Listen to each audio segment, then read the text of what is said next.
Brad MacGuffin's reviewing The Stepfather from 1987. This is horror and thriller and directed by Joseph Rubin and stars Terry O'Quinn. After murdering his entire family, a man marries a widow with a teenage daughter in Nerd Town and prepares to do it all over again. So that's what you're getting here. At the start of this movie, we see what a psycho Jerry Blake is, and we see the carnage he's just going to walk away from. It's directed by Joseph Rubin, who also directed Dreamscape, Sleeping with the Enemy, The Good Son, Money Train, and They're Forgotten. And Terry O'Quinn stars as Jerry Blake, and you may have seen him in Lost, the TV show, The Rocketeer, Young Guns, Silver Bullet, Pin, Tombstone, and Millennium TV show. I'm going to talk a bit more about this. There's going to be spoilers, so this is spoiler warning. Spoiler warning. Jerry's new wife is played by Shelley Hack, and she plays Susan. You may have seen her in Troll, The King of Comedy, Time After Time, and House Arrest. And her daughter is Stephanie, and she's played by Jill Sholin, and you may have seen her in Cutting Class, The Phantom of the Opera, and Popcorn. And that's the 1989 version of Phantom of the Opera. So Stephanie doesn't trust, she doesn't like Jerry. She thinks Jerry is, there's something wrong about him, there's something not right. And she's dealing with the loss of her father and her mother marrying another man. And yeah, school's not going well for her.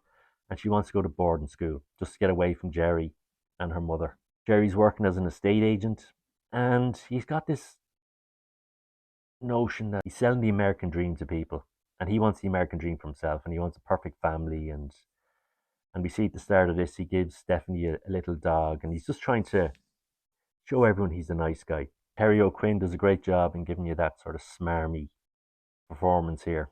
But there is no question that we're not left guessing, is Jerry good or bad?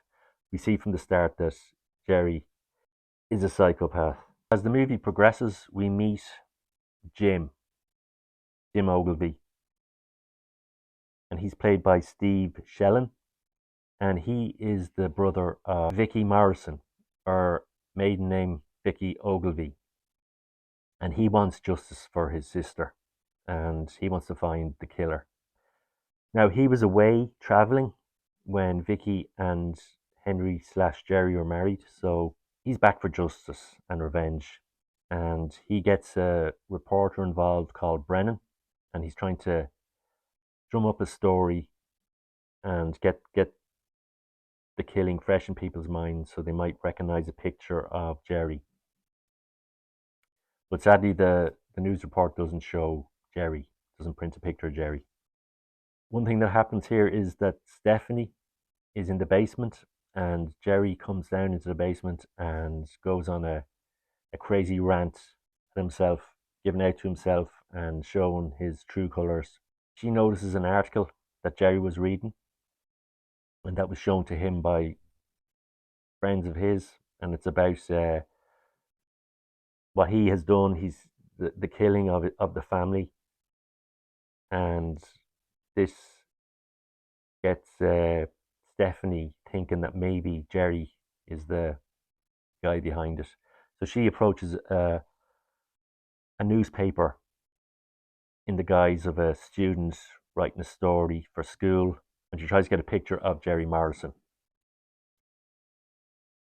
But when that picture does arrive in, Jerry gets to the mail before she does and switches the picture.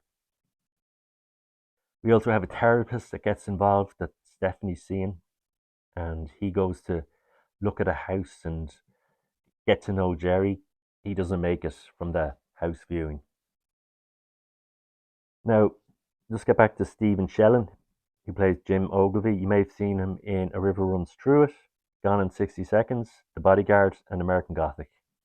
There's a scene where Stephanie brings a boyfriend back, and they kiss each other goodnight in front of the front door, and Jerry finds them and just goes crazy, calling him all sorts of terrible things. And Susan begins to see cracks forming in his good guy personality. Stephanie loses it with him and calls him a creep, and Susan hits her. And yeah, Susan's just not happy with how Jerry is dealing with this minor teenage situation. This leads Jerry to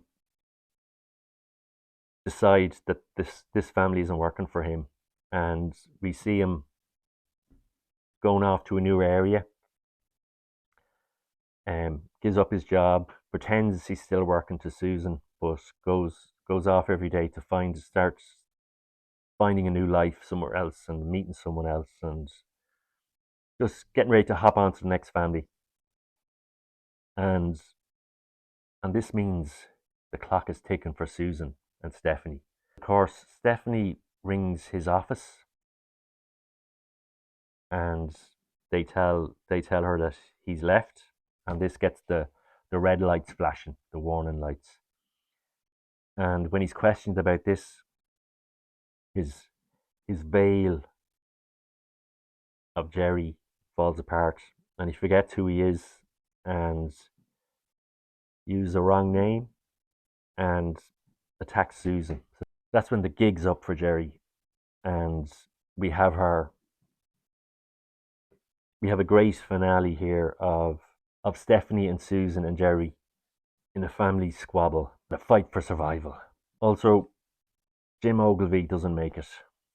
Yeah, he doesn't make it. He's one of these characters where he finally gets to that point where, he's found Jerry, he's found his sister's killer, and fluffs it in the end.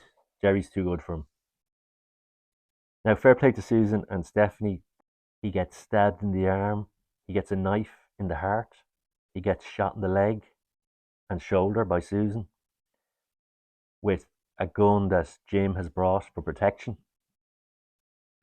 And you've got to say to yourself, there's no way there's going to be a sequel to this. But this did really well. So if a movie does really well, there's always room for a sequel. Terry O'Quinn steals the show here as Jerry, and he's got this sort of chilling and sinister persona here, and he does a great job. So yeah, I'd give this a solid 4 out of 5. Yeah, if you can find this, check it out. It's a real hidden gem. And if you want to get back to that 80s psycho movie vibe that the 80s did so well, check this out. Fred MacGuffin's Review, The Stepfather.